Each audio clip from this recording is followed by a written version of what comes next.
Hello నమస్తే, welcome to reality check. ఆంధ్రప్రదేశ్లో దొంగ ఓట్లకు సంబంధించిన వ్యవహారం పైన హడావుడి నడుస్తోంది. దొంగ ఓట్లు భారీగా వైఎస్ఆర్ కాంగ్రెస్ పార్టీ చేర్పించిందంటూ తెలుగుదేశం పార్టీ దొంగ ఓట్లు చేర్పిస్తోంది అంటూ వైఎస్ఆర్ కాంగ్రెస్ పార్టీ ఆరోపణలు చేస్తూ ఉన్నాయి. దొంగ ఓట్లు తొలగించాలంటూ ఎన్నికల కమిషన్ అధికారులను కలిశాయి. ఈరోజు ఎన్నికల కమిషన్ కేంద్ర ఎన్నికల కమిషన్ అధికారులు వచ్చారు. రాజకీయ పార్టీలతో సమావేశమయ్యారు. జనసేన టీడీపీ అధినేతలు పవన్ కళ్యాణ్, చంద్రబాబు నాయుడు గారు వెళ్ళి వాళ్ళని కలిసి కొన్ని కంప్లైంట్స్ ఇచ్చారు. Same time YSR Congress party కూడా కొన్ని కంప్లైంట్స్ చేస్తోంది. ఈ కంప్లైంట్స్ ప్రకారం తెలుగుదేశం పార్టీ ఓటర్లకు సంబంధించిన వ్యక్తిగత డేటాని సేకరించింది. ఆ డేటా ఎలా సేకరించారు, డేటా సేకరించడం చట్ట ప్రకారం విరుద్ధం కాబట్టి దాన్ని సేకరించిన వాళ్ళపైన చర్యలు తీసుకోవాలంటూ డిమాండ్ చేస్తుంది. జనసేన రిజిస్టర్డ్ పార్టీ కాదు, ఆ పార్టీని ఎలా ఈ సమావేశానికి పిలిచారు? గతంలో భారతీయ జనతా పార్టీ అలయన్స్ అన్నారు, ఇప్పుడు తెలుగుదేశం పార్టీ అలయన్స్గా ఉన్నారు. ఏ అలయన్స్లో భాగంగా వాళ్ళని మీటింగ్కి పిలిచారనే చెప్పాలంటూ కూడా వైఎస్ఆర్ కాంగ్రెస్ పార్టీ చెప్తుంది. సేమ్ టైం సచివాలయ ఉద్యోగుల్ని, వాలంటీర్లను ఎట్టి పరిస్థితుల్లోనూ ఎన్నికల విధులకు దూరంగా ఉంచాల్సిన అవసరం ఉంది అంటూ జనసేన, తెలుగుదేశం పార్టీలు ఎన్నికల కమిషన్ అధికారుల ముందు వాళ్ళు ఏ రకంగా అధికార పార్టీకి సంబంధించిన కార్యకర్తలా వ్యవహరిస్తున్నారు అనే దానిపైన వాళ్ళకు ఎన్నికల కమిషన్ అధికారుల దృష్టికి తీసుకొచ్చారు. వాళ్ళు లేకుండా ఎన్నికలు నిర్వహించే పరిస్థితి రావాలని చెప్పని కోరారు. ఈ అంశాలపైన ఈరోజు డిబేట్ చూద్దాం. డిబేట్లో మనతో పాటు జాయిన్ అవుతున్నారు వైఎస్ఆర్ కాంగ్రెస్ పార్టీ నుంచి మాదిరెడ్డి శ్రీనివాసరెడ్డి గారు, అలాగే తెలుగుదేశం పార్టీ నుంచి శ్రీనివాస్ చౌదరి గారు, పార్టీ అధికార ప్రతినిధి, గాదె వెంకటేశ్వరరావు గారు, జనసేన పార్టీ సీనియర్ నేత, senior political analyst Uppal Lakshman garu మనతో పాటు లైవ్లో జాయిన్ అవుతున్నారు. ముందుగా శ్రీనివాస్ చౌదరి గారు నమస్తే. నమస్కారం గారు. చౌదరి గారు, ఏంటి ఇప్పుడు తెలుగుదేశం పార్టీకి ఉన్న అభ్యంతరం దొంగ ఓట్లకు సంబంధించిన అంశం పైన? మీరు 10 లక్షల దొంగ ఓట్లు వీళ్ళని ఐడెంటిఫై చేశారంట. అది ఏ రకంగా ఐడెంటిఫై చేయగలిగారు? మంచి మంచి సబ్జెక్టు ప్రజల ముందు పెట్టిన ఈహా టీవీ ప్రేక్షకులకి, అశోక్ గారు, మీకు, అలాగే వైఎస్ఆర్సీపీ నేత మాదిరెడ్డి శ్రీనివాసరెడ్డి గారికి, అనలిస్టు లక్ష్మణ్ గారికి, అలాగే మిత్రపక్షమైన జనసేన నేత వెంకటేశ్వరరావు గారికి నా తరఫున తెలుగుదేశం పార్టీ మొదటి నమస్కారాలు, నూతన సంవత్సర శుభాకాంక్షలు, అడ్వాన్స్ సంక్రాంతి శుభాకాంక్షలు. Thank you sir. మీకు కూడా. ఈరోజు రాష్ట్రంలో దొంగలు పడ్డారు సార్, ఓట్ల దొంగలు పడ్డారు. ఈ టైటిల్ అయితే బాగుంటుందేమో నా ఉద్దేశం. మీకెలా తెలుసు? మీ ఇంటర్వ్యూకి వస్తున్నది. మీరు చంద్రగిరి, నాకున్న పరిధిలో మా తిరుపతి, చిత్తూరు జిల్లా ప్రాంతంలో తిరుపతి, చంద్రగిరిలో నేను కొంత గ్రౌండ్ వర్క్ చేశాను. నాకు తెలిసిన సమాచారం ప్రకారం 3,90,00,000 చిల్లర రాష్ట్రంలో ఉన్న ఓట్లని నేను అనుకుంటున్నా, అధికారంగా అనధికారంగా, సబ్జెక్టివ్ కరెక్షన్. అయితే తమిళనాడు నుంచి, కర్ణాటక నుంచి కొంతమంది తీసుకొని వచ్చి ఒక కుటుంబానికి 30,000, 40,000, 50,000 కెపాసిటీ బట్టి ఇచ్చి పక్కన ఇంకొక అద్దె రూమ్ తీసుకొని, తర్వాత చికెన్ సెంటర్ కూడా సరే ఏదైనా ఒక డోర్ నెంబర్ తీసుకొని, చివరికి చెట్టు కూడా ఒక బోర్డు తగిలిచ్చేస్తే డోర్ నెంబరు, ఇలా 100 నుండి 500, 700, 1000, 2000 ఓట్లు కూడా జీరో డోర్ నెంబర్ తో నమోదైంది. తర్వాత ఫామ్ 6 ఎంత దుర్మార్గంగా అప్లై చేశారంటే, మా చంద్రగిరిలో ఎగ్జాంపుల్ ఏంటంటే 1,15,000 ఫామ్ 6 అప్లై చేస్తే 13,000 ఓట్లు అప్రూవ్ చేసేసారు బిఎల్ఓ. సరే, ఇక్కడ నాకు తెలియక అడుగుతున్నాను, గతంలో మాదిరెడ్డి గారు కూడా తెలిసి ఉండాలి విషయం. గతంలో ఈ ఎలక్షన్ డ్యూటీల్లో అంతా కూడా టీచర్స్ అంటే ఉపాధ్యాయులు పాల్గొనేవాడు. వాళ్ళు చాలా క్లియర్ గా ఎవరు ఏంటనేది వాళ్ళ ఉద్యోగ ధర్మరీత్యా వాళ్ళు కరెక్ట్ గా నిర్వహించేవాళ్ళు. ఎవరైతే బిఎల్ఓలుగా వచ్చినారో వాలంటీర్లని, అలాగే సచివాలయ సిబ్బంది అని, ఈ మధ్య నాకున్న సమాచారం ఏంటంటే మహిళా కానిస్టేబుల్ కూడా బిఎల్ఓలుగా పెట్టారనేది నేను చూసాను. మరి ఎందుకు పెట్టారు సార్? కంప్లైంట్ లో ఉంది. మహిళా కానిస్టేబుల్ బిఎల్ఓలు ఎలా అవుతారో అది. తర్వాత రాష్ట్ర ప్రభుత్వం కార్యనిర్వాహక వ్యవస్థ ఎలక్షన్ కి మేము ఉద్యోగస్తులు లేవు, మీ దారి మీరు చూసుకోండి అని చీఫ్ సెక్రటరీ ఏదో అనఫిషియల్ మౌఖిక ఆదేశాలు ఇచ్చినట్టు, దాంతో ఇది అయ్యే పని కాదని వైఎస్ అంటే అక్కడ నుంచి రియాక్షన్, ఇక్కడ రియాక్షన్. వైఎస్ఆర్సీపీ పెట్టిన వాలంటీర్లు, అలాగే కొంతమంది వాళ్ళ సిబ్బంది, అలాగే గ్రామ సచివాలయంలో సిబ్బంది, అలాగే వీళ్ళు గృహ సారథులను కొనిపెట్టారు. వీళ్ళందరూ కలుసుకొని ఎవరైతే చనిపోయిన ఉన్నారో వాళ్ళ ఓట్లు మళ్ళీ పునరుద్ధరణ చేసి, చనిపోయిన మళ్ళీ బతికించేశారు. అలాగే ట్రాన్స్ఫర్ అయి ఉంటారు. ఇక్కడ మీరు ఉద్యోగరీత్యా హైదరాబాదు, కర్ణాటకను, తమిళనాడు పోయి ఉంటారు కదా, ఈ ట్రాన్స్ఫర్ ఓట్లు వాళ్ళు అక్కడే ఉద్యోగం చేస్తారు, వీకెండ్ లో వచ్చిపోతుంటారు. ట్రాన్స్ఫర్ అయిన ఓట్లు కూడా మార్చేస్తారు, వీళ్ళు లేరు ఇక్కడ, వాళ్ళు వచ్చి ఓటేసింది ఆంధ్ర రాష్ట్రంలోనే. సో ఇవన్నీ పరిశీలించిన తర్వాత మాకు చంద్రగిరిలో బయటపడి, తిరుపతిలో బయటపడి, తిరుపతిలో అయితే ఒక చికెన్ సెంటర్ లో 400 ఓట్లు బయటపడి, ఒక చికెన్ సెంటర్ బోర్డు. ఇలా జీరో డోర్ నెంబర్ తో వేస్తున్న ఓట్లన్నీ కూడా మా తిరుపతి లాంటి సిటీలో ఒక కార్పొరేటర్ కి 300 దొంగ ఓట్లు టార్గెట్ పెట్టారు మా లోకల్ ఎమ్మెల్యే. వాళ్ళు చేశారు కూడా. చేసి వాటిని చూపించాలి, షో చేయాలి ఎమ్మెల్యే గారికి. ఇదో మా మా కార్పొరేటర్ పరిధిలో ఉన్నటువంటి ఈ డోర్ నెంబర్లో 300 అంటే సరాసరిన 50 కార్పొరేటర్లు తిరుపతిలో ఉన్నాయి. అంటే 50 ఇంటూ 300 లెక్కేసుకోండి. సుమారు 15,000 ఓట్లు వీళ్ళు అనఫిషియల్ గా పెట్టుంటారు డోర్ నెంబర్. ఇవి కాకుండా ఈ చనిపోయినవి, ట్రాన్స్ఫర్ అయినవి ఇవన్నీ చూసిన తర్వాత రాష్ట్ర వ్యాప్తంగా ఈ దొంగ ఓటర్లు నాకు తెలిసినంత వరకు సుమారు ఒక 10 నుండి 15 లక్షలు 12 లక్షల వరకు ఇలా జరుగుండాయని ఒక ఊహ. కాదు ఒక నిమిషం చౌదరి గారు, ఊహ కాదు. 10 లక్షల మంది దొంగ ఓట్లు ఉన్నాయి, ఇదిగో వీళ్ళు అని ఒక లిస్ట్ ఈ రోజు election commission Telugu Desam YSR Congress party objection అక్కడ ఏంటి అంటే ఓటర్లకు సంబంధించిన వివరాలని తెలుగుదేశం పార్టీ ఎలా తీసుకుంది, అది తీసుకోవడం కూడా క్రైమ్ కదా అనేది వాళ్ళు రైజ్ చేస్తున్న పాయింట్. మంచి పాయింట్ చెప్పారు. నేను ఊహ అని ఎందుకన్నానంటే ఊహ అనుకున్నాం మేము. ప్రాక్టికల్ గా వెళ్ళే లోపల మేము మాకు లిస్ట్ ఇచ్చింది ఎలక్షన్ కమిషన్, ఆర్డీఓ, వివిధ ప్రతిపక్ష పార్టీ వాళ్ళందరూ పిలిపించి ఆర్డీఓ గారు జాయింట్ కలెక్టర్ మీటింగ్ పెట్టి ఓటర్ లిస్ట్ ఇస్తారు, వెరిఫై చేస్తున్నారు. ఆ తెలుగుదేశం పార్టీ కార్యకర్తలు డోర్ టు డోర్ తిరిగి ఇవన్నీ పట్టాం. పట్టేది కాకుండా ఈ చనిపోయిన ఓటర్లు మాకు 5 ఏళ్ళు 10 ఏళ్ళ క్రితం చనిపోయినాడు కూడా తిరిగి ఓటర్గా నమోదైపోయాడు. మాకు ఆశ్చర్య కలిగిన ఏంటంటే తెలుగుదేశం పార్టీ ఓటర్లకి సచివాలయం నుంచి ఒక ఫోన్ వస్తుంది. మీ ఇంట్లో హెల్త్ వర్కర్స్, హెల్త్ సంబంధించిన సమస్యలు ఉన్నాయా, ఉంటే మాకు చెప్పండి, లేకపోతే లేదని చెప్పండి, లేదంటే ఏదైనా బాలింతలు కానీ లేదంటే గర్భవతులు ఉంటే కూడా తెలియజేయండి అని చెప్తారు. ఎవరు లేరు మనం చెప్తా కదా కామన్ ఇండియా సచివాలయం నుంచి అని చెప్పి. అయితే మీరు ఉన్న కంప్లైంట్ నోట్ చేసుకుంటాం, మీకు ఒక ఓటీపీ వస్తుంది, అది తిరిగి మాకు చెప్పండి, మేము ఏమీ లేదని రాసుకుంటాం అని చెప్తారు. అది నాకే వచ్చింది ఆ ఫోన్ కర్మగాలి. సరే నేను లేడీ మాట్లాడారు, నాకు నా తిరుపతిలో నా వార్డులో ఎవరు వాలంటీర్ నాకు తెలుసు. లేడీ మాట్లాడారు, నీ వాలంటీర్ అని చెప్పేది నాకు డౌట్ వచ్చింది. ఏం మా విషయం అంటే ఇది తీరా లెక్కే చూస్తే నా ఓటీపీతో నా ఓటర్ తీసేస్తారు. నీ ఓటీపీ నెంబర్ చెప్తే అమ్మా మా వార్డులో వాలంటీర్ మగవాడు, ఆ అబ్బాయి వస్తే నేను నేరుగా వస్తే ఓటీపీ ఇస్తాను, మీరు ఎక్కడి నుంచో వాలంటీర్ అంటారు, వాలంటీర్ మాకు వార్డుకి లేరు కాబట్టి వెంటనే క్రాస్ చెక్ చేసి మాట్లాడిన తర్వాత వెంటనే ఫోన్ కట్ చేసింది. తీరా నేను చెక్ చేస్తే ఏదో ఒక లేడీ పేరు వచ్చింది ఆ ఫోన్ నెంబర్ లో, ట్రూ కాలర్ లో. ఇలా చాలా పెద్ద ఎత్తున రాష్ట్రంలో ఓట్ల దొంగలు పడ్డారు. పడిన తర్వాత దీన్ని దొంగ అంటే ఎలా వెళ్తారో ఇప్పుడు చూడండి. విజయసాయి రెడ్డి గారు కంప్లైంట్ ఇచ్చారు. ఏమని ఇచ్చారు మాకు ఎలా తెలిసింది ఆశ్చర్యంగా అర్థం నాకు అంతగా ప్రజాసభలోనో రాజకీయాల్లో కాదు. ఇక్కడ అంటే నాకు మొన్న ఎవరో డిబేట్ లోనే చెప్తున్నారు వైసీపీ లీడర్ తెలుగుదేశం పార్టీ కూడా ఏదో పేరు పెట్టి కొంతమందిని జనాల దగ్గరికి ప్రతి ఇంటికి పంపిస్తున్నారు. వాళ్ళు కూడా ఏదో ఫోన్ తీసుకొని ఆ నంబరు ఓటీపీ వాళ్ళు అడుగుతున్నారు. ఆ ఓటీపీ ద్వారా ఆ ఫోన్ నంబర్ వాళ్ళకి ఇవ్వడం ద్వారా వాళ్ళు కూడా పర్సనల్ ఇన్ఫర్మేషన్ ఏదో తీసుకుంటున్నారు అనేది కంప్లైంట్. నేను క్లారిఫై చేస్తాను నరసింహరావు గారు. అఫీషియల్ గా ఆంధ్ర రాష్ట్ర ఎలక్షన్ కమిషన్ వెబ్సైట్ పెట్టింది. దాన్ని మనం కొడితే మన జిల్లాల వారీగా, మండలాల వారీగా, పట్టణాల వారీగా ఓటర్ లిస్ట్ వస్తే చూడండి. మీరు కావాలంటే మీ పేరు ఓటర్ లిస్ట్ చూసుకోవచ్చు. ఇది మేము ప్రతి ఒక్కరికి, ప్రతి పట్టణానికి, ప్రతి గ్రామానికి, మండలానికి ఇచ్చేసాం ఈ వెబ్సైట్ లింక్ ని. వాళ్ళు చెక్ చేసుకున్నారు నా ఓటు ఉందో లేదని. ఇట్లా మా మండల పార్టీ నాయకులు, మా పట్టణ పార్టీ నాయకులు, మా జనసేన మిత్రులు అందరూ చెక్ చేసుకున్నాం. పైగా ఈ ఎలక్షన్ కమిషన్ అంటే బిఎల్ఓలుగా పైన ఉన్నటువంటి రిటర్నింగ్ ఆఫీసర్ మీటింగ్ పెట్టి ఓటర్ లిస్ట్ ఇచ్చారు. ఓపెన్ గా చెక్ చేసుకుంటారు మీరు. ఈ మధ్య మా తిరుపతిలో కూడా పెట్టారు. చెక్ చేసుకున్నప్పుడు చనిపోయిన ఓట్లను మాకు బయటపడ్డాయి. సో వీటితో పాటు ఒక్కొక్క ఓట్లు 0 ఓట్లతో 200-300 నమోదు కావడం అక్కడ మేము మళ్ళీ క్రాస్ చెక్ చేసాం. ఈ తమిళనాడు నుంచి తెచ్చి ఇళ్లలో పెట్టిన విషయం ఇట్లా బయటపడింది.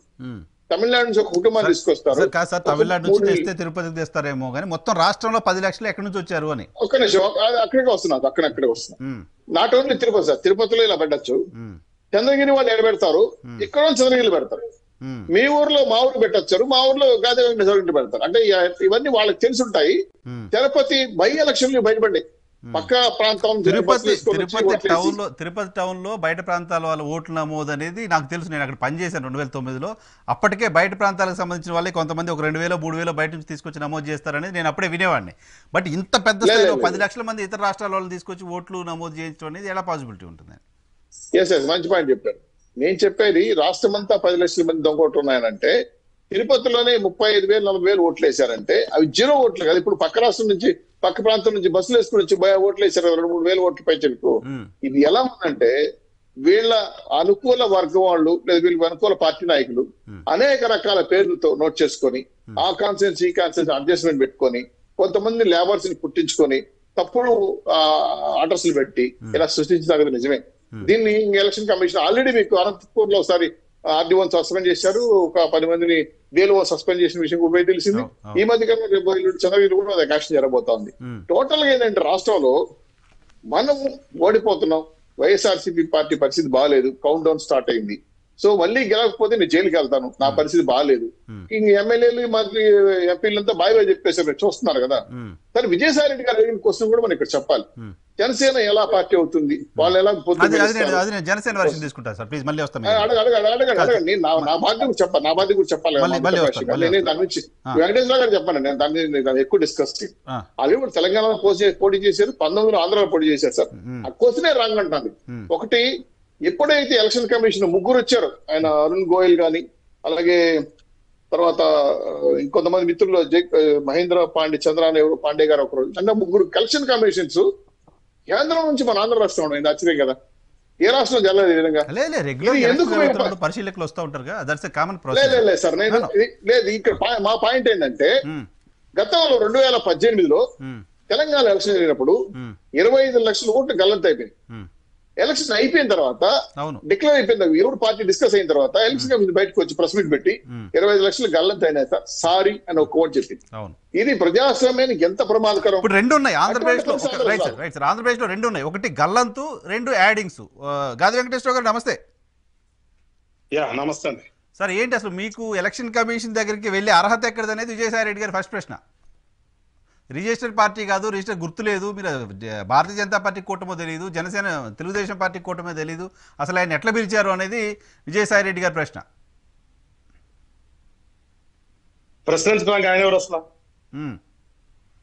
వైఎస్ఆర్ కాంగ్రెస్ పార్టీ ఏంటి కేంద్ర ప్రధాన కార్యదర్శి సంథింగ్ పార్లమెంటరీ పార్టీ నాయకులు. ముందుగా మీ అందరికీ కూడా మీతో పాటు ప్యానెల్లో ఉన్నటువంటి పెద్దలు లక్ష్మణ్ గారికి కానీ, శ్రీనివాస్ రెడ్డి గారికి కానీ, చౌదరి గారికి అందరికి నమస్కారం. ఇప్పుడు సర్కస్ లో బఫూన్ లాగా అయిపోయారు వాళ్ళ పరిస్థితి.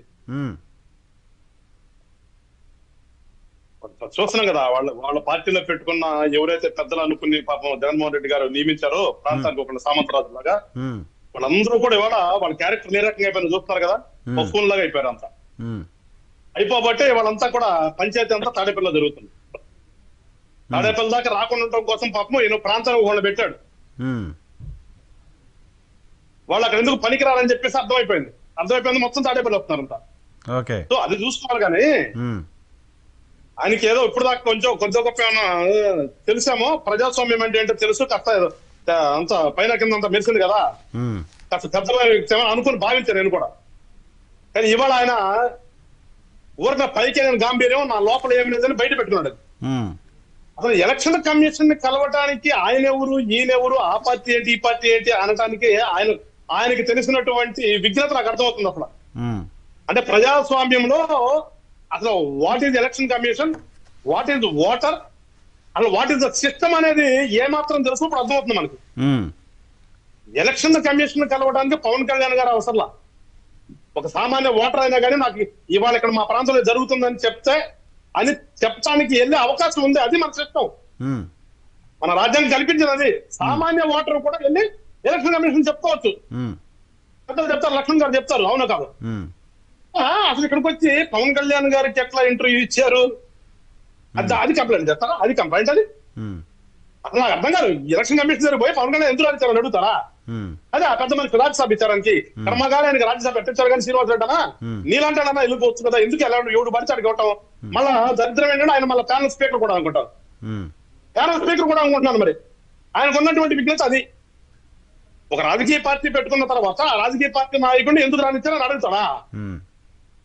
దాని గురించి మనం చర్చించుకోవడం కూడా అనవసరం చేస్తున్నాం చంద్రరావు. ఆయన అన్న మాట గురించి మాట్లాడుకోవడం కూడా అనవసరం. మీరు అధికార పార్టీలో ఉన్నప్పుడు మీరు అధికార పార్టీలో ఉన్నారు. అధికార పార్టీలో ఉన్నప్పుడు మీ బాధ్యత ఏంటి?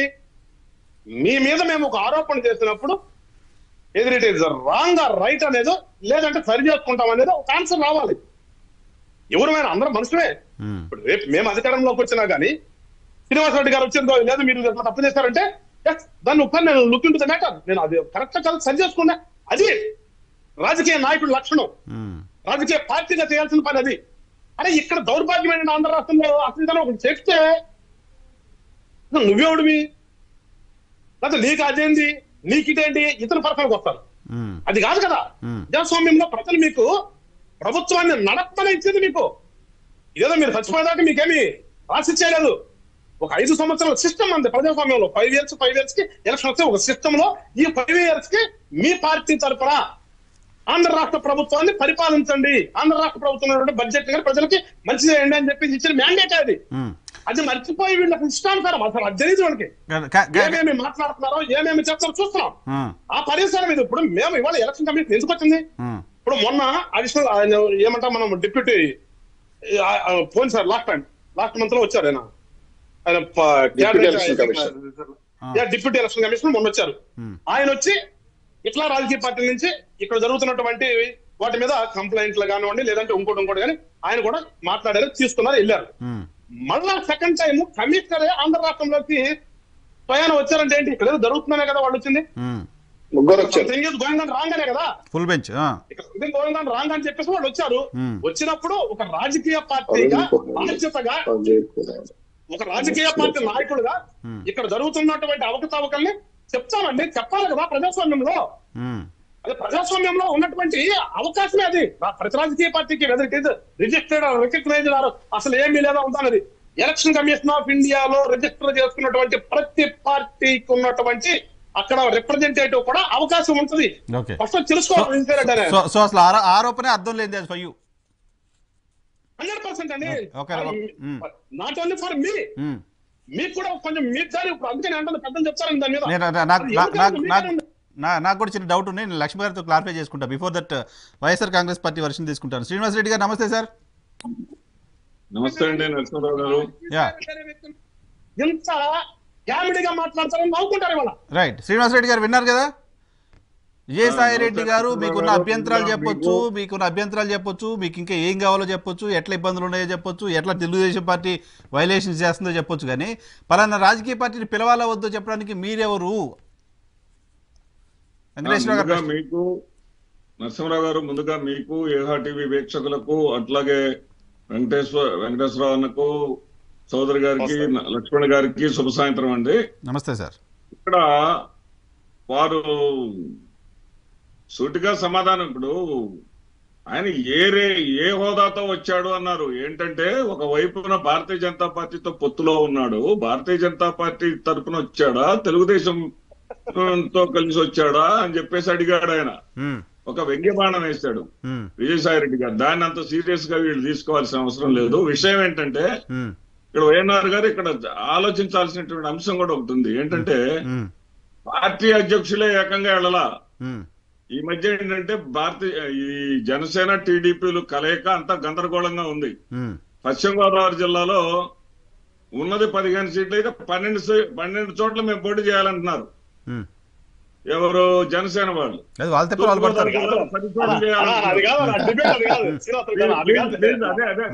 నన్ను మాట్లాడండి. ఈ గందరగోళాలేం కాదు, మేమిద్దరం కలిసే ఉన్నామని చెప్పుకోవటం కోసం వాళ్లే వచ్చారండి. పార్టీ అధ్యక్షులే వచ్చి పబ్లిసిటీ కోసం వాళ్ళు వచ్చి మేమిద్దరం కలిసి ప్రెస్ ముందు కనుక నిలబడి చెప్పుకోవటం కోసం వచ్చారు. బేసిక్ గా అది ఫస్ట్ విషయం. ఇక రెండోది, మాకినేని పెదరత్తయ్య గారు మన వెంకటేశ్వర్లు అన్నకు కూడా బాగా తెలుసు, వెంకటేశ్వరరావు గారికి కూడా బాగా తెలుసు. 5 సార్లు ఎమ్మెల్యే గెలిచాడు ఆయన ప్రతిపాడు కాన్స్టిట్యున్సీ నుంచి, మంత్రిగా చేశాడు. ఆయన స్వయంగా చెప్పినటువంటి, ఆయన కొంతకాలం మా వైఎస్ఆర్సీపీలో ఉన్నాడు, అందరం కలిసి జిల్లా టూర్లు చేశాం. ఆయన స్వయంగా చెప్పిన మాట ఏంటంటే, చంద్రబాబు నాయుడు వచ్చిన తర్వాత ఎన్నికలు అనేవి డబ్బుతోనూ దొంగ ఓట్లమయంగా మారిపోయినాయి అని చెప్పినటువంటి పరిస్థితి. దానికి నిజమైన ఉదాహరణ ఏంటంటే 1999లోనే రాజశేఖర రెడ్డి గారు గెలిచి ఉండాల్సింది. ఆయన గెలవలా, 2004లో గెలిచాడు. 2004లో ఎందుకు గెలిచాడంటే కాసు వెంకటకృష్ణారెడ్డి గారు పెద్ద ఫైట్ చేశాడు, 1,08,00,000 దొంగ ఓట్లను తొలగించాడు. తొలగించిన దానికి రాజశేఖర రెడ్డి గారి ప్రజాప్రస్థానం యాత్ర తోడయి తెలుగుదేశం మట్టిగరిచింది. అదేవిధంగా మొన్నటి ఎన్నికల్లో 2014 ఎన్నికల్లో కేవలం 5 లక్షల ఓట్లతోటి తెలుగుదేశం పార్టీ గెలవటం జరిగింది. మేము మొత్తుకున్నాం 30 లక్షల దొంగ ఓట్లు ఉన్నాయి స్వామి, దొంగ ఓట్లు 30 లక్షలు ఉన్నాయి, 30 లక్షల ఓట్లు ఉన్నాయి, తొలగించండి మొత్తుకుంటే మమ్మల్ని ఆలకించిన వాడు లేడు. ఎన్నికలు అయిపోయిన తర్వాత ఆ 30 లక్షల ఓట్లను తొలగించారు. తొలగిస్తే తెలుగుదేశం పార్టీ ఎంత యాగి చేసిందంటే కుయ్యో మొర్రో అంటూ యాగి చేసింది. ఇక్కడ ఇంకా ఆలోచించాల్సిన మరొక అంశం ఏంటంటే ఈ ఓటు 100 ఓట్లకి జాతీయ స్థాయిలో వైఎన్ఆర్ గారు 68:100 అంటే 100 ఓట్లకు 68, 100 జనాభాకు 68 ఓట్లుంటే ఆంధ్రప్రదేశ్ లో 100కి 72 ఓట్లు ఉన్నాయి ఒక్క ఆంధ్రప్రదేశ్ లోనే. మిగతా యావరేజ్ సగటు మిగతా రాష్ట్రాలతో పోల్చుకుంటే 4% పెచ్చున్నాయి. ఎందుకు పెచ్చున్నాయంటే ఈ తెలుగుదేశం పార్టీ ఈ దొంగ ఓట్లని 4 నుంచి 5,000 రూపాయలు డబ్బులు ఇచ్చి దొంగ ఓట్లను చేర్చుకునేటటువంటి పద్ధతి అనేది ఇప్పటి నుంచి కాదండి, ఎప్పటి నుంచో సాంప్రదాయంగా వాళ్ళకు ఉంది. ఆ విజయసాయి రెడ్డి గారు 63 నియోజకవర్గాలను సెలెక్టివ్ గా తీసుకొని 63,000 ఓట్లను, ఒక్కొక్క నియోజకవర్గానికి 1000 ఓట్లను తీసుకొని మేము వాటిని పరిశీలిస్తే 15,800 ఓట్లు దొంగ ఓట్లు అని తెలియదు. అంటే దాదాపు 1/4. మరొక 40 నియోజకవర్గాలను తీసుకుంటే ఆ 40 నియోజకవర్గాల్లో ఒక్కొక్క నియోజకవర్గంలో సగటున 6,000 దొంగ ఓట్లు ఉన్నాయి. అసలు మీకు ఎట్లా తెలుస్తున్నాయి దొంగ ఓట్లని? ఎలక్షన్ కమిషన్ ఎందుకు తెలియట్లేదు సార్? తెలిపించేది వాళ్ళే కాబట్టి. ఎలక్షన్ కమిషన్ తెలుసు. ఎలక్షన్ కమిషన్ కి మేము అనేక విధాల ఇప్పటికి కూడా 67 లక్షలు ఇప్పుడు మీరు తొలగించిన ఓట్లు దొంగ ఓట్లు అనేది మీరు చెప్తుంది, తొలగించిన ఓట్లు తెలుగుదేశం జనసేన ఓట్లు అనేది కూటమి వాళ్ళు చెప్తున్నది, చేర్పించిన ఓట్లు బయట రాష్ట్రాల నుంచి మీరు చేర్పించారనేది టీడీపీ చెప్తుంది, మీరేమో టీడీపీ చేర్పించిందని చెప్తున్నారు. ఇప్పుడు మంచి పాయింట్ చెప్పారు నరసింహరావు గారు. కావలిలో డోర్ నెంబర్ తో సహా చెప్తా 1-10 polling booth number 34 ZP girls high school, దాంట్లో 2019లో 652 ఓట్లు ఉన్నాయండి. ఇప్పుడు 2023లో కూడా 582 ఉన్నాయి. ఎందుకంటే అవి అన్ని దొంగ ఓట్లు ఒకే నంబర్ మీద తొలగించమని మేము ఫైట్ చేస్తా ఉంటే, కొత్తగా తిరుపతిలో ఏదో చికెన్ షాప్ పేరు మీద 400 ఓట్లు ఉన్నాయంటే ఇప్పుడు చౌదరి గారు చెప్తున్నారు. అదే విధంగా ఇంకొకటి అండి, వైజాగ్ నార్త్ అండి. వైజాగ్ నార్త్ లో 4-7 పోలింగ్ బూత్ నెంబర్ 59, దీంట్లో 2019లో 559 ఓట్లు ఉన్నాయి సార్. ఇప్పుడు వచ్చేసి 510 ఉన్నాయండి. ఈ ఓట్లను తొలగించమని ఎన్నిసార్లు చెప్పినా గానీ తొలగించరు. ఎందుకు తొలగించరు అంటే ఆ సంబంధించినటువంటి వాళ్ళందరూ కూడా తెలుగుదేశం కి వాళ్ళు చేర్పించుకున్నటువంటి దొంగ ఓట్లు అవన్నీ. ఇంకా ఈ రాష్ట్రంలో 2019లో ఉన్న ఓట్లవి. ఇప్పుడు మా యొక్క డిమాండ్ ఏంటంటే 2015 నుంచి 17 వరకు జరిగినటువంటి ఈ ఓట్ల నమోదు మొత్తాన్ని కూడా ప్రక్షాళన చెయ్యాలి. అదేవిధంగా రేపు జరగబోయే సార్వత్రిక ఎన్నికల్లో తెలంగాణ పార్లమెంట్ ఎన్నికలతో పాటు ఆంధ్రప్రదేశ్ ఎన్నికలు కూడా జరపాలి. ఎందుకంటే వీళ్ళు దొంగ ఓట్లని ఒక క్యాంపెయిన్ లాగా చేశారు. వీళ్ళు వెంటనే అక్కడ తెలంగాణలో ఓట్ల నమోదు కూకట్పల్లి, చాలా మంది నాకు ఫ్రెండ్స్ ఫోన్ చేసి చెప్పడం జరిగింది. దొంగ ఓట్లను క్యాంపెయిన్ లాగా నమోదు చేశారు తెలుగుదేశం పార్టీ వాళ్ళు. వాళ్ళ గమనమే దొంగదారిలో సైక్లింగ్. ఒక్క నిమిషం, నేను కొన్ని క్లారిఫికేషన్స్ మన లక్ష్మి గారి దగ్గర తీసుకుంటా. లక్ష్మి గారు నమస్తే సార్. నమస్తే. నాకు మీ దగ్గర చాలా వ్యాలిడ్ ఇన్ఫర్మేషన్ కావాలి. అంటే పొలిటికల్ పార్టీస్ మాట్లాడిన తర్వాత మీతో మాట్లాడించాలని నేను వెయిట్ చేయించాను, సారీ. సో సార్, ఒక ఎలక్షన్ కమిషన్కి సంబంధించిన అధికారులు వచ్చినప్పుడు పార్టీలను పిలవడం అనేది రాంగ్ ఏమైనా ఉందా? రిజిస్టర్డ్ పార్టీలను మాత్రమే పిలవాలనే కండిషన్స్ ఏమైనా ఉంటాయా? Point number 1. పాయింట్ నెంబర్ 2, దొంగ ఓట్లకు సంబంధించి ఈ రోజు కొత్త పాయింట్ కాదు. నేను ఒక ఎగ్జాంపుల్ కూడా చెప్తాను. మొన్న ఎప్పుడో బోండవమ్మ గారు విజయవాడలో ఒక ఇంటికి వెళ్ళి దొంగ ఓట్లు ఉన్నాయని చెప్పని వాళ్ళ ఆ ఇంట్లో ఏదో 200 దొంగ ఓట్లు ఉన్నాయంటే చూడడానికి వెళ్ళారు. వెళ్తే ఆయన వాళ్ళతో మాట్లాడితే వాళ్ళు చెప్పారు, మా ఇంటి పేరు మీద 196 ఓట్లు ఉన్నాయి సార్ ఇవి అని చెప్తూ ఆయనేమో వైసీపీ వాళ్ళు ఓట్లు చేయించారని వెళ్ళినట్టున్నారు. పాపం ఆ ఇంట్లో లేడీ ఏమంటుందంటే, సార్ 2018 నుంచి కంప్లైంట్ చేస్తున్నాం సార్, తీయట్లేదు, ఇట్లా ఉన్నాయన్నది ఆమె. అంటే నేనేం చెప్తున్నా అంటే చాలా చోట్ల అది ఎప్పటి నుంచో నడుస్తుంది సంస్థాగతంగా. ఎవరికి అవకాశం ఉన్నప్పుడు వాళ్ళు చేసుకుంటూ వస్తున్నారు. వాళ్ళు వచ్చినప్పుడు వీళ్ళ తీయటం, వాళ్ళు వచ్చినప్పుడు వాళ్ళ తీయటం, అది నడుస్తూ ఉంది. దీన్ని ఎందుకు ఎలక్షన్ కమిషన్ కంట్రోల్ చేయలేకపోతుంది? ఆధార్కి ఓటర్ కార్డుని లింక్ చేయడం అనేది చాలా సింపుల్ ప్రాసెస్. దాన్ని ఎందుకు చేయడంలో డిలే అవుతుంది? ఒకటి, ఎలక్షన్ కమిషన్ దగ్గర రిజిస్ట్రేషన్ చేసుకోవటం ఒక అంశం, రికగ్నేషన్ రావడం రెండో అంశం. రిజిస్టర్ చేసుకున్నటువంటి పొలిటికల్ పార్టీస్ అన్నిటిని కూడా పిలవాలని రూల్ ఏం లేదు. అవి రిజిస్టర్ చేసుకున్న తర్వాత దాని పర్ఫార్మెన్స్ ఏంటి, దానిని బట్టి అవి రెగ్యులర్ గా పోటీ చేస్తున్నాయా చేయలేదా అనే దాన్ని బట్టి పిలుస్తారు. అంటే వాళ్ళు ఇన్వైట్ చేయదలుచుకుంటే. పిలవకూడదని ఏమైనా ఉందా? లేదు. మరి అందువల్ల ఏంటి, పిలవకూడదని లేదు, పిలవాలని లేదు. అది నిర్ణయం వాళ్ళు తీసుకుంటారు. ఎవరు పిలవాలంటే వాళ్ళు పిలుస్తారు. అది పిలిచే పర్ఫార్మెన్స్ చూస్తారు. ఇప్పుడు వేల కొద్ది రిజిస్టర్ అయి ఉన్నాయి పార్టీలు, అవన్నీ ఫంక్షనింగ్ లేవు కదా. అవును అవును. ఇవాళ ఫంక్షనింగ్ లో ఏ పార్టీ ఉంది? ఇప్పుడు జనసేన తీసుకున్నాం, జనసేన ఫంక్షనింగ్ లో ఉంది కదా. 14లో పోటీ, 19లో పోటీ చేసింది, ఓడిపోయారా గెలిచారు తర్వాత ఫంక్షనింగ్ లో ఉంది పార్టీ. అందువల్ల ఏంటి, పార్టీని ఏదైనా సమావేశాలకు పార్టీలు పిలిచేటప్పుడు పర్ఫార్మెన్స్ చూసి ఆ పార్టీలు రంగంలో ఉన్నాయి, పోటీ చేస్తున్నాయి, ఫీల్డ్ లో వర్క్ చేస్తూ ఉన్నప్పుడు వాటిని పిలవకుండా ఎలా ఉంటారు? పిలుస్తారు. అలాగే ఇప్పుడు కలవాలి అనుకుంటే ఏ రాజకీయ పార్టీ అయినా, ఇప్పుడు 10,000 రిజిస్టర్ అయినా అనుకున్నాము, అన్ని పార్టీలలో కలవచ్చు. నేను పార్టీ రిజిస్టర్డ్ పాస్, నాది రిజిస్టర్ అవుతూనే రికగ్నేషన్ రాదు కదా. రాజకీయ పార్టీ కూడా వెళ్ళారు సార్ కలిసేదానికి, వెళ్ళొచ్చు. ఎవరైనా any person can go and meet. Even common, ఇందాక మన మిత్రుడు చెప్పినట్టు కామన్ ఓటర్ కూడా వెళ్ళి కలవచ్చు. దానికి కంప్లైంట్ చేయడానికి ఏముంది? సామాన్య పౌరుడు కూడా వెళ్ళి కంప్లైంట్ చేస్తాడు. కంప్లైంట్ రిసీవ్ చేసుకుంటారు, దాని మీద వెరిఫికేషన్ చేస్తారు, నిజమా కాదా తెలుస్తారు. తర్వాత వాళ్ళు తీసుకుంటారు. కాబట్టి సరే, ఇప్పుడు రాజకీయ కోణంలో ఎవరెన్ని మాట్లాడినా కూడా ఎలక్షన్ కమిషన్ అనేది దాని పని చేస్తుంది, రూల్స్ ప్రకారం అది పోతుంది. ఇప్పుడు మీరు ఆధార్ కార్డు లింక్ అన్నారు. Election commission Aadhaar card link చేస్తే డ్యూయల్ ఓటర్షిప్ అనేది పోతుంది. అలాగే మనకు ఇతర దేశాల నుంచి దొంగగా మన దేశానికి ప్రవేశించిన బంగ్లాదేశ్ నుంచి వచ్చిన వాళ్ళు కానీ, పాకిస్తాన్ నుంచి వచ్చిన వాళ్ళు కానీ, అలాగే నేపాల్ నుంచి వచ్చిన వాళ్ళు కానీ, ఇతర దేశాల నుంచి వచ్చిన వాళ్ళందరికీ వాళ్ళు కూడా బయటపడతారు. వాళ్ళకు ఓటు హక్కు లేకుండా ఉండాలి అనేటువంటి ఉద్దేశంతో ప్రవేశపెట్టిన తర్వాత సుప్రీంకోర్టులో కేసేశారు. కేసేసి ఏం చేసింది, రాజకీయ పార్టీలు అన్ని కూడా ఆధార్ కార్డు లింక్ వద్దన్నాయి. ఏ రాజకీయ పార్టీ ఆధార్ లింక్ పెట్టమని ఎలక్షన్ కమిషన్ కు లెటర్ రాసిందో చూపించామనండి. కానీ పెట్టాలి కదా, పెట్టాల్సిన అవసరం ఉంది కదా. ఇప్పుడు డ్యూయల్ ఓటింగ్ ని ఆపకపోతే ఎట్లా? భారతదేశాన్ని ఎవరు పరిపాలించాలో, ఏ రాష్ట్రాన్ని ఎవరు పరిపాలించాలో పక్క దేశాల పక్క రాష్ట్రాల డిసైడ్ చేస్తే ఎట్లా? ఇప్పుడు ఇష్యూ వచ్చిందని ఒకరి మీద ఒకరు మాట్లాడుకుంటున్నారు దొంగ ఓట్లు అని చెప్పి.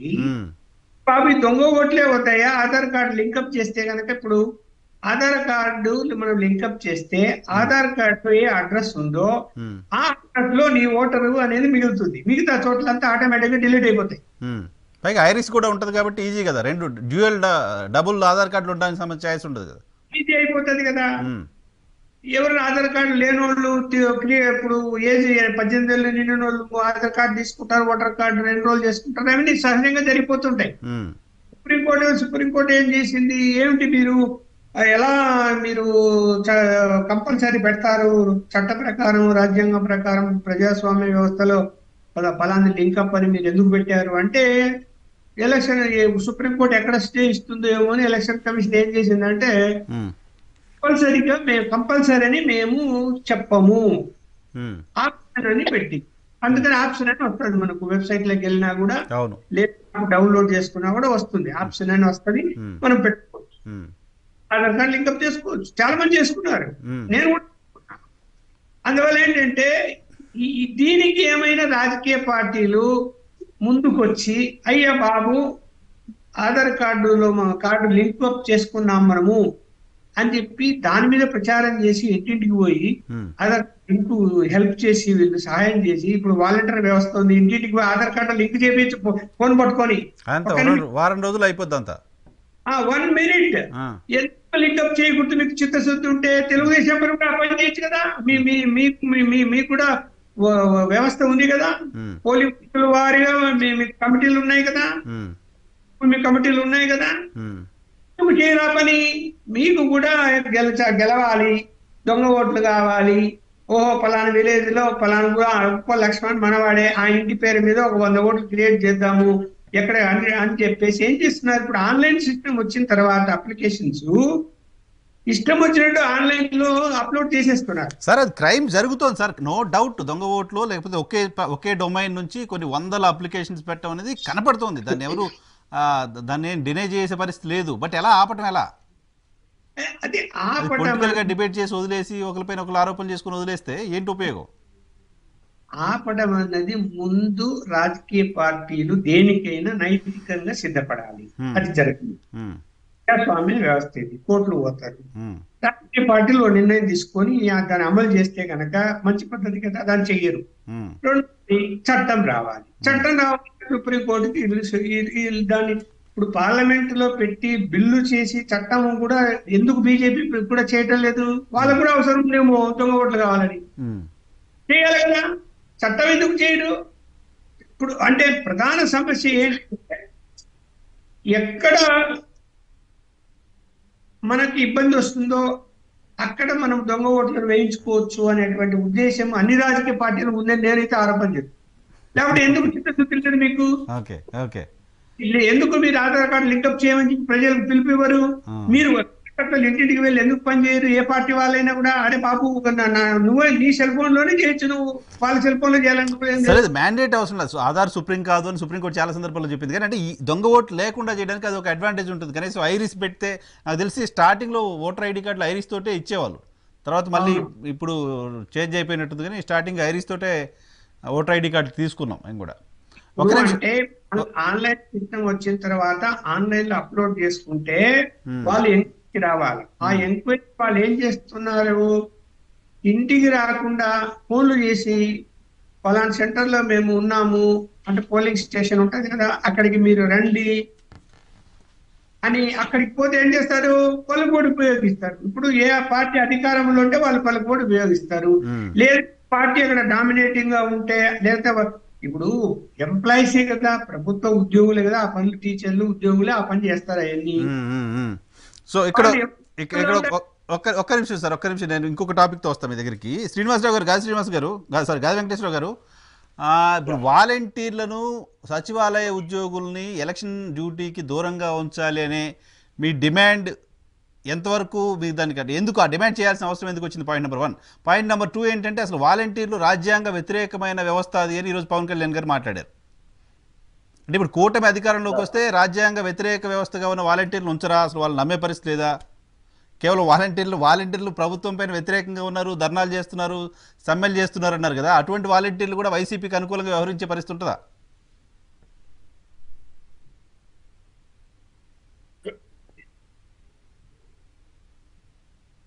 నరసింహరావు గారు, ఇప్పుడు వాలంటీర్స్ అంటే అసలు ఎంప్లాయీస్ కాదని వాళ్ళే చెప్తున్నారు కదా. ఎంప్లాయీస్ వాళ్ళు వాళ్ళ పార్టీ కార్యకర్తలను పెట్టుకుని దేనికోసం పెట్టుకున్నారు వాళ్ళు చెప్తున్నారు కదా. నవరత్నాల కార్యక్రమాన్ని దిగ్విజయంగా కొనసాగించడం కోసం మిమ్మల్ని అందరినీ పెట్టుకున్నాము. సేవకులు మీరందరూ కూడా మన పార్టీ వాళ్ళే, మీరు ఉద్యోగస్తులు కాదు, మీరు ఓన్లీ పార్టీ కార్యకర్తలు కాబట్టి పార్టీకి సేవ చేయండి అని చెప్పి వాళ్ళే సభలో చెప్పారు కదా.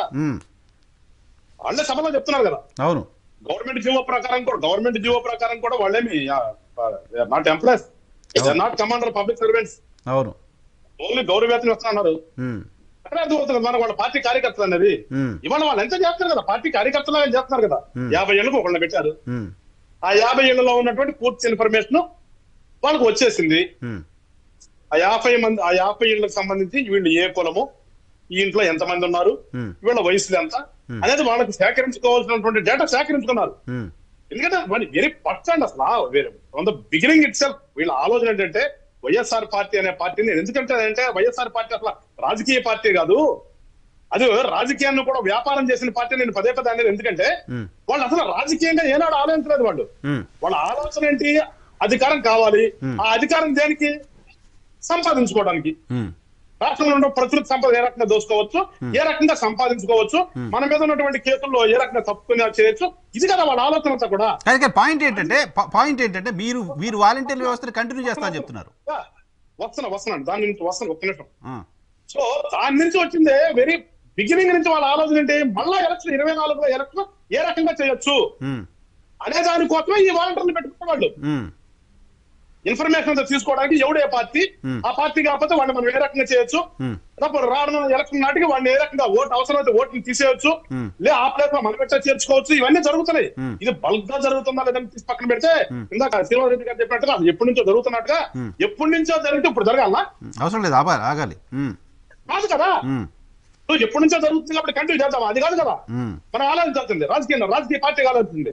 అందుకని వీళ్ళ ఆలోచన ఏంటంటే from the beginning it self వాళ్ళ ఆలోచనతో 24 ఎలక్షన్, ఆ ఎలక్షన్ గురించి వచ్చిన వ్యవస్థ ఈ వాలంటీర్ వ్యవస్థ. దాని నుంచి తర్వాత పెట్టుకుంటే ఈ సచివాలయ వ్యవస్థ. అది అంతకు మించి నచ్చింది. వాళ్ళు ఏదో ప్రజలకు సేవ చేస్తారు. ఏం చేస్తారు సేవ? ఇంతకుముందు పెన్షన్ లేదా? ఇంతకుముందు రాష్ట్రంలో పెన్షన్ లేదండి. పెన్షన్ ఇవాళ కనిపెట్టారు. అవన్నీ ఉన్నాయి, అవన్నీ చాలా సార్లు మాట్లాడారు. నాకు ఈ రోజు డౌట్ ఏంటంటే, పాయింట్ నాకు ఆన్సర్ కావాల్సింది ఏంటంటే, ఇప్పుడు వాలంటీర్లు అనేవాళ్ళు ఎన్నికల విధుల్లో పార్టిసిపేట్ చేయకూడదు అనేది మీ కండిషన్, కూటమిగా కండిషన్. వాలంటీర్లు ఎన్నికల విధుల్లో సార్ వాళ్ళు చేయడానికి కుదరదండి. That's what. ఓకే, అది మీ కంప్లైంట్. సచివాలయ ఉద్యోగులు ఏపీపీఎస్సీ ద్వారా నియామకమైన వాళ్ళపైన ఉన్న అభ్యంతరం ఏంటి? కంప్లీట్ గా వాళ్ళు కూడా మొత్తం వీళ్ళ కార్యకర్తలకే ఇచ్చుకున్నారని చెప్పేసి మేము అంటున్నాం. మేము ఏపీపీఎస్సీ రిక్రూట్ చేసింది కదా. అలాగే సార్, అసలు ఇవాళ మీరు సిస్టాన్ని మార్చవలసిన అవసరం ఏంటంటున్నా నేను. ఇప్పుడు అనాదిగా మన దేశంలోనేనండి, మన రాష్ట్రం కాదు, not only in our state, total కంట్రీలో ఇప్పటి నుంచి ఇప్పుడు వరకు ఉన్నటువంటి సిస్టమ్ ఏంటి?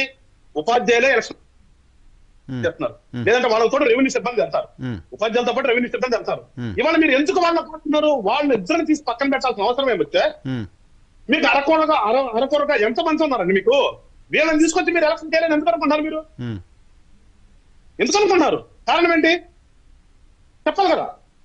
ఇట్లా మీరు ఎట్లా మరుస్తారు? మీరు ఇప్పుడు మీ ఇష్టం కాదు కదా, అది ఎలక్షన్ కమిషన్ నిర్ణయం తీసుకోవాలి. అది ఎలక్షన్ కమిషన్ నిర్ణయం. అది మీ అంతా మీరు వీళ్ళని పంపిస్తా అంటే కుదరదు కదా. ఎలక్షన్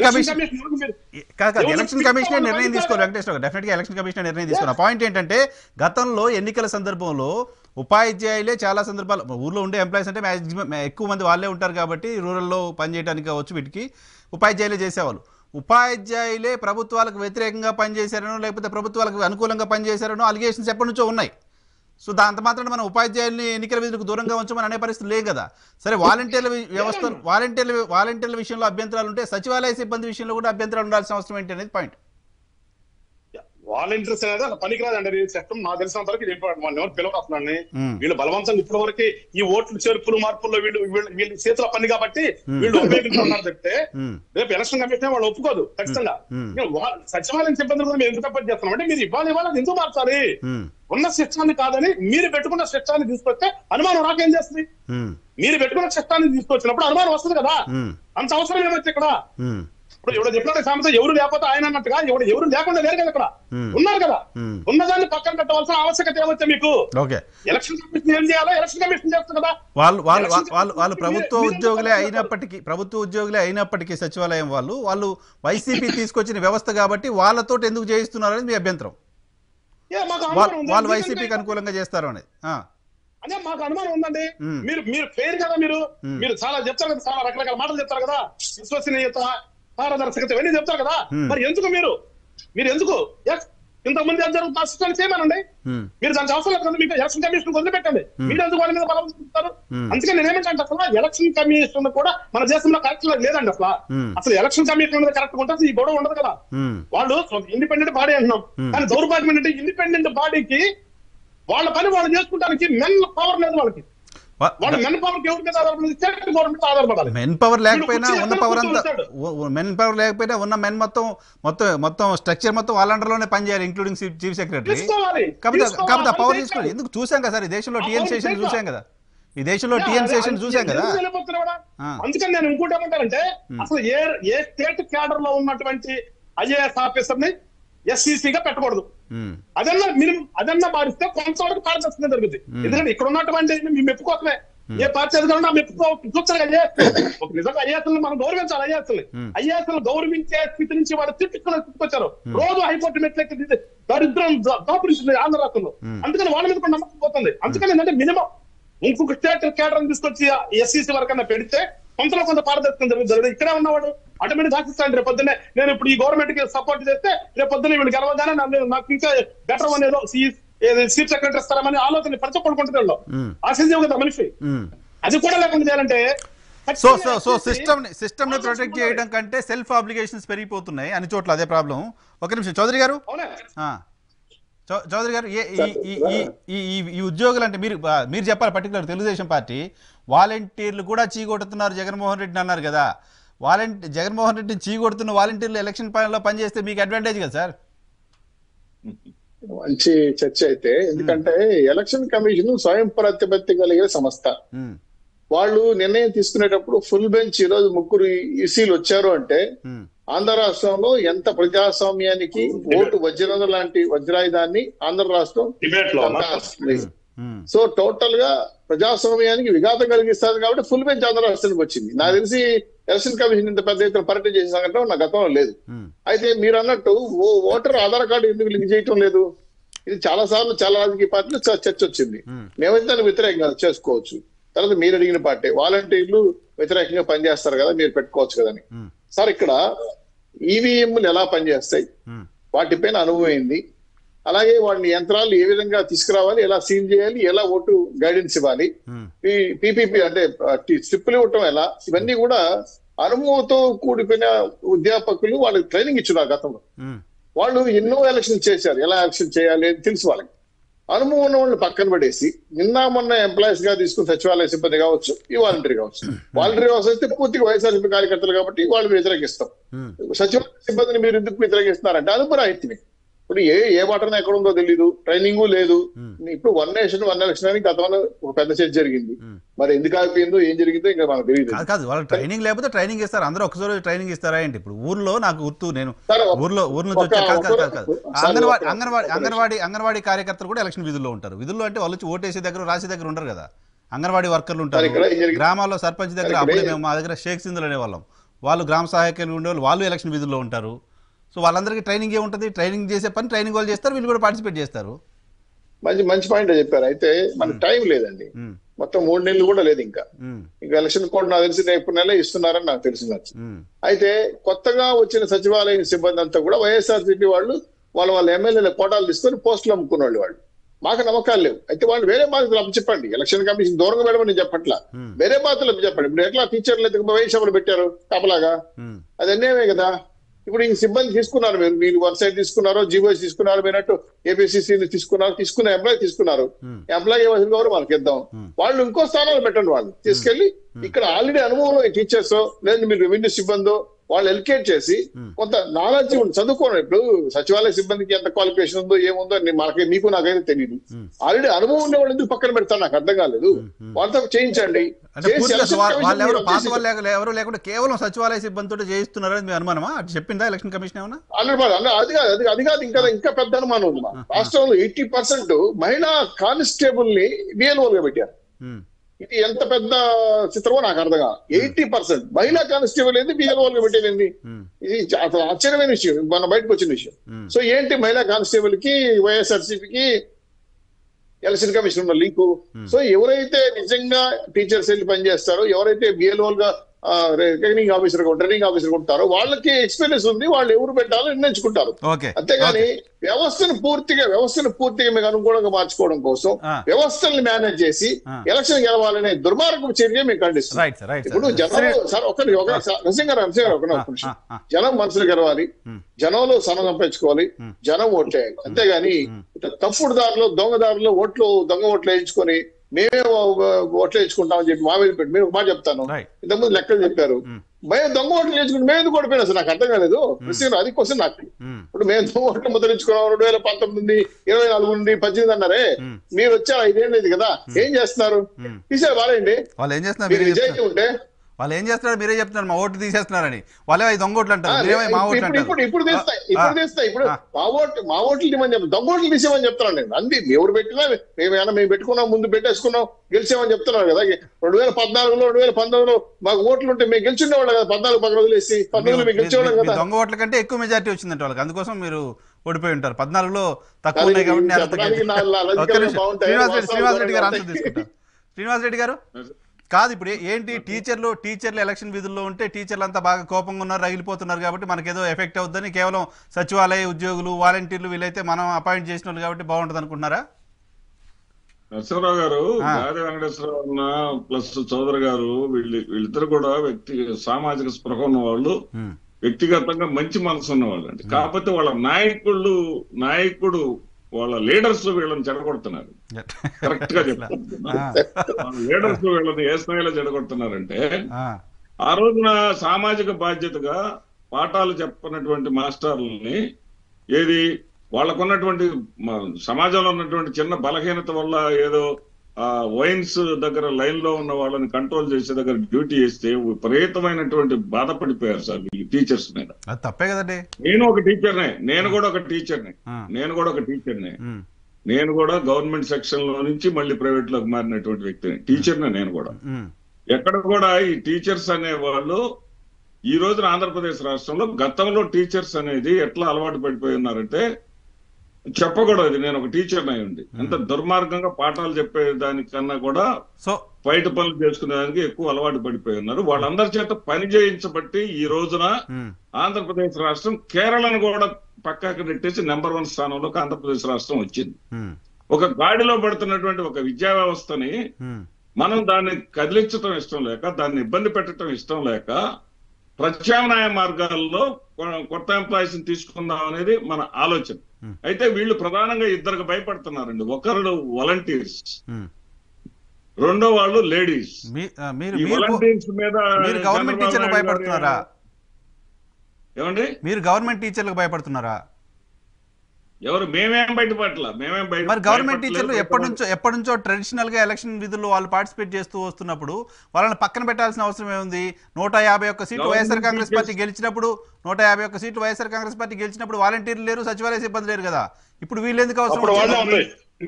గవర్నమెంట్ టీచర్స్ చేయాల్సిన పనులు చాలా ఉన్నాయి సార్. వాళ్ళకి ఏమాత్రం తీరిక లేదు.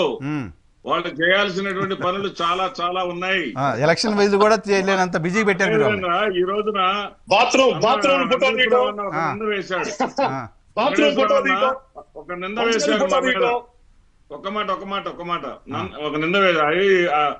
ఈ సచివాలయ సిబ్బంది కూడా ఏది వైసీపీ కార్యకర్తలు అన్నట్టుగా మాట్లాడారు. చాలా దుర్మార్గం అండి. అన్నట్టుగా కాదు అంటున్నారు, ఎమ్మెల్యేలు పంచుకున్నారని.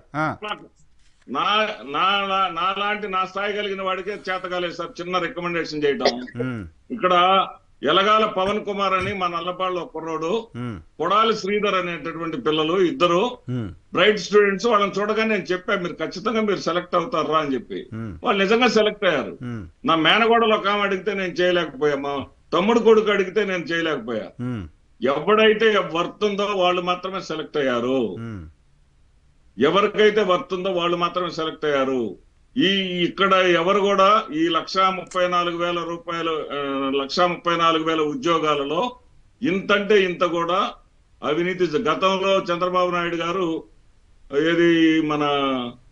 ఈ జాబ్స్ ఇచ్చినటువంటి సందర్భంలో ఒక 3 రూపాయల అప్లికేషన్ పెడితే జాబ్ వచ్చిందన్న మంచి పేరు ఏ రకంగా ఆ రోజుల్లో వచ్చిందో చంద్రబాబు నాయుడుకి వచ్చినట్టుగా నేను ఒప్పుకుంటా. అదే విధమైనటువంటి పారదర్శకంగా మంచిగా 1,34,000 ఉద్యోగాలు ఇస్తే చిన్న పొరపాటు కూడా ఎక్కడ కూడా లేదండి. ఈ ప్రతిపక్షాలు ఒక పాయింట్ క్లియర్ గా ఆన్సర్ చేయండి శ్రీనివాస్ రెడ్డి గారు. ఇప్పుడు పాత పద్ధతిలో పాత ఉద్యోగులు, టీచర్స్ కావచ్చు, ఓన్లీ టీచర్స్ కాదులే, మిగతా డిపార్ట్మెంట్స్ వాళ్ళు కూడా, పిఆర్ వాళ్ళు వీళ్ళు చాలా మంది వచ్చేవాళ్ళు ఎలక్షన్ విధులకి. సో వాళ్ళంతా ఉంటే ఓడిపోతామనే భయం ఏమైనా వైఎస్ఆర్ కాంగ్రెస్ పార్టీకి ఉందా? సార్ వాళ్ళంతా ఉండరనో వద్దనో మేమేం చెప్పలేదు కదా. వాళ్ళని దూరంగా పెడుతున్నారనేది కదా తెలుగుదేశం పార్టీ చేస్తున్న కంప్లైంట్. వాలంటీర్స్ మీద ఏ విధంగా భయపడుతున్నారో వీళ్ళు మహిళల మీద కూడా భయపడుతున్నారు. చంద్రబాబు నాయుడు గారు ఇందాక ఇంటర్వ్యూలో చాలా స్పష్టంగా చెప్పాడు ప్రెస్ మీట్ లో. ఏమైనా మేము 86 నియోజకవర్గాల్లో ఉన్నటువంటి పిఎల్ఓలను అందరినీ స్టడీ చేశాం. 50% పైగా మహిళలు ఉన్నారు, మహిళలు ఈజీగా మనీకి ఈల్డ్ అయిపోతారన్నాడు సార్. మహిళలు డబ్బుల కంట లొంగిపోతారంట. మీరు వినండి ఒకసారి ఇంటర్వ్యూ. అన్నారు, చాలా స్పష్టంగా అన్నారు, చాలా ఈజీగా మహిళలు ఈల్డ్ అయిపోతారు అన్నారు. అంటే మహిళలు వాలంటీర్లు జగన్మోహన్ రెడ్డి గారిని 24లో తిరిగి అధికారంలోకి తీసుకొస్తారనేటటువంటి భయం. వాలంటీర్లను ఏ రకంగా వాడుకుంటారు సార్? ఎలక్షన్ కమిషన్ ఏ రకంగా వాళ్ళకి పర్మిషన్ ఇస్తుంది? ఎన్నికల విధులు అప్పచెప్పదు కదా వాళ్ళకి. లక్ష్మణ్ గారు, అసలు ఈ ఎలక్షన్ విధుల్లో ఉద్యోగులు పార్టిసిపేట్ చేయడం అనేది రాజకీయ పార్టీల జయాపజయాలను ఏ రకంగా నిర్దేశిస్తుంది? ఏం చేయగలుగుతారు వాళ్ళు? ఇప్పుడు వెబ్ కాస్టింగ్ ఉంది, సీసీ కెమెరాస్ ఉన్నాయి, ప్రతి బూత్లో ఏం జరుగుతుందో రిటర్నింగ్ ఆఫీసర్ తన ఆఫీస్లో కూర్చొని మొత్తం స్క్రీన్స్ పెట్టుకొని చూసే మెకానిజం ఉంది. వెబ్కాస్టింగ్ ద్వారా ఏ బూత్లో ఏం జరుగుతుందో, ఎవరు వస్తున్నారో, ఎవరు ఓటేస్తున్నారో ప్రతి ఒక్కరికి సంబంధించిన ఫేస్ కూడా రికగ్నైజ్ అయ్యే మెకానిజం పెట్టారు. ఏ రకంగా ఎలక్షన్ ఇన్ఫ్లుయెన్స్ చేయగలుగుతారు వాళ్ళు? ఇంకా లక్ష్మణ్ గారి దగ్గరికి వెళ్లే ముందు చిన్న సబ్మిషన్ 1 minute లో కంప్లీట్ చేస్తాం. ఉప ఎన్నికలు తిరుపతి, సారీ సార్ లక్ష్మణ్ గారు అడ్డుపడ్డా, ఏమనుకోదండి, 1 minute. తిరుపతిలో ఉప ఎన్నికలు జరిగినప్పుడు మీరంటే సీసీ కెమెరాలు ఉన్నారు, పోలీసులు ఉన్నారు, ప్రత్యేకంగా గూఢచారులు కూడా ఉన్నారు. వేల మందిని పట్టుకున్నాం కదా, ఒక్కటి ఎఫ్ఐఆర్ ఉందా? ఒక కేసు పెట్టారా? మరి సీసీ కెమెరాలు, ఈ నిఘా అధికారులు, ఎలక్షన్ కమిషన్ పైరవీస్, ఇవన్నీ ఉపయోగం అయింది, దానివల్ల ఉపయోగిస్తాను. నాకు అర్థం కాలేదు. ప్రజాస్వామ్యం దెబ్బ కదా. ఉద్యోగులకు లింక్ ఏంటనేది నా పాయింట్. ఒక నిమిషం, అది అక్కడ మంచి పాయింట్ చెప్పారు లక్ష్మణ్ గారు. ఇప్పుడు ఎంప్లాయీస్ ఎవరున్నా వాళ్ళు ఒకవేళ ఎవరికైనా ఏ పార్టీకైనా ఫేవర్ గా ఉన్నా, లేదు వాలంటీర్లు ఏ పార్టీకైనా ఫేవర్ గా ఉన్నా, పోలింగ్ కేంద్రంలో ఏంటి పోలింగ్ కేంద్రంలో నడుస్తుంది? పోలింగ్ ఆఫీసరు, ఆయనకు ఒక 3 అసిస్టెంట్లు, పెద్ద పోలింగ్ స్టేషన్లు అయితే 5 ఉండి అక్కడ రాజకీయ పార్టీలు ఏజెంట్లు లోపల కూర్చుంటారు. ఇప్పుడు సాధ్యమవుతుంది ఇది అంటే రీసైక్లింగ్ కానీ, లేకపోతే బట్టలు దాన్ని ఓటర్స్ నొక్కుకుంటా కూర్చోడం కానీ, ఇవన్నీ ఒకప్పుడు అంటే రిగ్గింగ్ చేసేవాళ్ళు, ఇప్పుడు కాదు. ఇప్పుడు సాధ్యమవుతుంది అంటే లోపల ఉన్నటువంటి స్టాఫ్ అంతా అంగీకరించాలా, బటన్ క్లియర్ చేయాలి కదా. ఒకటి నొక్కిన తర్వాత ఇంకో బటన్ మనపై ఓటేసిన తర్వాత రెండో అతను ఓటు వేయాలంటే ఇక్కడ పోలింగ్ ఆఫీస్ క్లియరెన్స్ ఇవ్వాలి. అవును, బటన్ నొక్కాలి. బటన్ నొక్కితే అక్కడ ఓటు కాదు, ఆయన ఇంపార్టెంట్ అక్కడ. అలాగే ఏజెంట్లు కూర్చుంటారు, ఏజెంట్లు చాలా ఇంపార్టెంట్. మరి రాజకీయ పార్టీలకి మీరు నమ్మకమైనటువంటి ఏజెంట్లు మీకు అన్ని పోలింగ్ కేంద్రాల్లో దొరకరా? మరి ఏజెంట్లు అయితేనే కదా చేయగలుగుతారు. అది ఎంప్లాయీస్ తప్పబడతాం, లేకపోతే డబ్బులకు లొంగిపోతారు వాళ్ళు కూడా అనుకున్నాం. మీరు ఏజెంట్లు గట్టిగా కూర్చుంటే వాళ్ళు చేయగలుగుతారా? చేయలేరు, వాళ్ళు అసంభవం. కంప్లైంట్ ఇప్పుడు రూట్ ఆఫీసర్ వస్తాడు, పోలీస్ ఆఫీసర్ కంప్లైంట్ చేస్తారు కదా, ఇట్లా జరుగుతుంది అని, క్యాన్సల్ అయిపోతుంది కదా, ఆ పోలింగే క్యాన్సల్ చేయొచ్చు. అవును, రూట్ ఆఫీసర్ రిపోర్ట్ చేస్తే ఎలక్షన్ కమిషన్ కి ఖచ్చితంగా రీపోలింగ్ జరుగుతుంది. అప్పుడు ఒకప్పుడు ఉండేది ఇది, బ్యాలెట్ తో వేయాల్సి వచ్చినప్పుడు కళ్ళు కనపడిన వాళ్ళు, పెద్దవాళ్ళు ఎవరైనా వస్తే ఆఫీసర్ అక్కడ ఎవరైతే పోలింగ్ సిబ్బంది ఉన్నారో వాళ్ళ హెల్ప్ తీసుకొని చేసేవాళ్ళు అనేది అప్పుడేదో కాస్త అటువంటి ఉండేది. ఇప్పుడు రెండో ఉంటాయండి. ఒక చోట ప్రజలకి అయినా ఎవరైనా సరే, ఏ రాజకీయ పార్టీ అయినా ఈ ప్రభుత్వాన్ని ఓడించాలి అని అనుకుని గుంపులుగా వచ్చి పోలింగ్ కేంద్రాల్లో పాల్గొంటే ఇప్పుడు చెప్పేటువంటి ఆరోపణలని సాధ్యమవుతాయి. లోపల చేయగలుగుతారా? చేయరు, అసంభవం. ఓటర్స్ రాని సమయంలో నెక్ టు నెక్ ఫైట్ ఉన్నప్పుడు డెఫినెట్ గా ఇది వ్యాలిడ్ గా సార్. 25 ఓట్లతోటి 12 ఓట్లతోటి కూడా మన ఆంధ్రప్రదేశ్ లో గెలిచిన ఎమ్మెల్యేలు ఉన్నారు కదా. 9 ఓట్లతో తిరుపతి చింతామోహన్ గారు 9 ఓట్లతో ఎంపీ గెలిచారు. మాట్లాడుకుంటున్నాము, ఒక చోట ఉన్న వాళ్ళకి ఇంకో చోట ఓటు ఉంది అనేది మాట్లాడుకుంటున్నాము. ఆ సిస్టమ్ పోవాలి, పోదని. ఇప్పుడు ఒక ఇంట్లోనే 30, 40, 50, 70 అదే డోర్ నంబర్ తో ఎన్రోల్ అవుతున్నాయి. ఏమి తీసేయరు. తీసేస్తే ఏమైంది? చేస్తున్నారు. తెలుగుదేశం పార్టీ ఇన్ఫ్లుయెన్స్ చేసిన చోట ఉంటాయి, వైఎస్ఆర్సీపీ ఇన్ఫ్లుయెన్స్ చేసిన చోట ఉంటాయి, బీజేపీ వాళ్ళు ఇన్ఫ్లుయెన్స్ చేస్తే ఆడ కూడా ఉంటాయి. ఎవరిని తప్పు పట్టాలా? ఎవరేం ససవర్లేం కాదు, అందరంతే. ఎవరి అవసరానికి వాళ్ళు మనకు ఈ నియోజకవర్గంలో ఈ బెల్ట్ లో మనము ఎవరికి కన్వీనియంట్ గా ఉంటే వాళ్ళకి ఎవరు కన్వీనెంట్ గా లేకపోతే వాళ్ళ వాయిస్ కొంచెం ఎక్కువ ఉంటది. నరసింహరావు గారు, ఇంకో చిన్న సెలవు submission. ఇస్తున్నాను. వేరే లైవ్ షో ఉంది నాకు right sir, right sir, right sir, conclude చిన్న చేస్తాను, కంక్లూడ్ కాదు, అందరూ చేస్తారు. Right sir, right sir, thank you very much. Lakshman garu, Gadi Venkateswararao గారు, శ్రీనివాస్ రెడ్డి గారు, అలాగే శ్రీనివాస్ చౌదరి గారు డిబేట్లో పార్టిసిపేట్ చేసినందుకు. ఇది దొంగ ఓట్లకు సంబంధించిన వ్యవహారం ఆంధ్రప్రదేశ్ రాజకీయాల్లో ఇంకా కంటిన్యూ అయ్యే పరిస్థితి కనపడుతుంది. ఎన్నికల వరకు కూడా ఓట్లు, దొంగ ఓట్లు, ఓట్ల తొలగింపు, కొత్తగా బయట ప్రాంతాల వాళ్ళకి సంబంధించిన ఓట్లు చేర్చారనే వివాదం అయితే ఎలక్షన్ వరకు ఇంకా హీట్ జనరేట్ చేయబోతోంది. ఎన్నికల విధులకు వాలంటీర్లని, సచివాలయ ఉద్యోగుల్ని దూరంగా ఉంచాలి అన్న జనసేన, టీడీపీ కూటమి అభ్యర్థిని ఎలక్షన్ కమిషన్ కన్సిడర్ చేస్తుందా లేదా అనేది ఆసక్తి కలిగిస్తోంది.